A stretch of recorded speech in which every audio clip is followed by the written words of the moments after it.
Representative Roach, you're recognized in debate. Thank you, Mr. Speaker, and thank you, Leader Grant. And I want to rise at first and just acknowledge and thank my colleague, Representative Jenna Persons-Mullica, for shepherding this good bill through this process. I am one of a 4-member delegation of House members from Lee County. Collectively, we represent approximately 800,000 people. And every one of us that represent Lee County have signed on as co-sponsors to this bill. In addition to voting for this bill unanimously in our delegation members, the 3 senators that represent Lee County have also voted favorably for this bill. This is a local bill.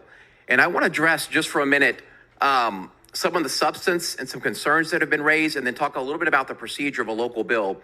And I'm going to start by responding to some of the questions that we heard yesterday and the debate we heard today, the tenor and tone of which suggests that this bill is dangerous. It's dangerous because we already have a school board that's elected. We also have a governor that's elected, and I'm glad that we also have a state house and a state senate that are elected to serve as a check on executive power. It's been said that this bill is dangerous because it would be designed to elicit a candidate that would work to appease certain groups of people. Folks, those certain groups of people are what we call Lee County parents. And I would hope that the candidate that the Lee County voters elect would be there to look after parental concerns and put parents first.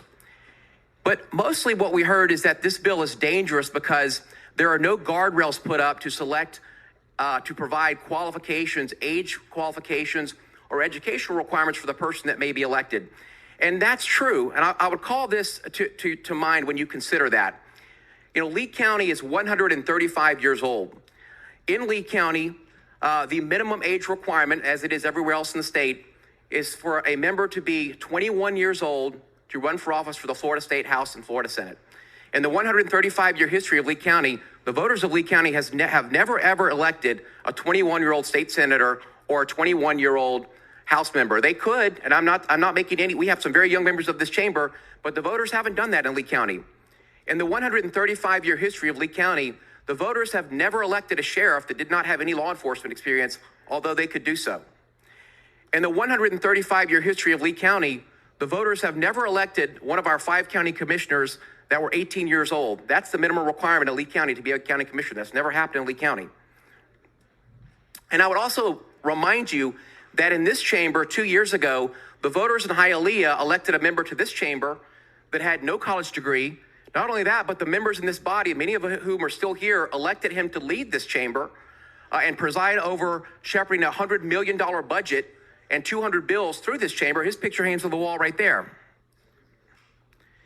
I would also say that the tone and tenor of the debate seems to say that it's dangerous for the voters of Lee County because they are not capable of effectively evaluating a candidate and making an informed choice. I find that just insulting. And I want to talk about the procedural aspect of this bill. Members, this is a local bill. As I mentioned, every member of the Lee County House and Senate delegation have voted for this bill. Historically, this chamber and the one across the hall have given great deference to local bills. This bill passed through 2 House committees unanimously, and I know there are members of the opposing party in here do not agree with this, that would vote no on a ballot, but they said in committee, look, if I were a Lee County resident, I would vote no on this at the ballot, but I think the voters of Lee County should be empowered to make that choice. I think that's the correct way to look at this bill. And then also I wanted to talk about the member of this chamber from the 100th District, Mr. Joe Geller, who just said in debate on the last bill, and I quote, he said, we should not put a thumb on the scale and tell them to do it this way or do it that way. We should let them choose. What he is referring to is a principle as old as this republic, that those who are governed should have a voice in selecting who will govern them. I ask you to give the Lee County residents that voice. Thank you, Mr. Speaker.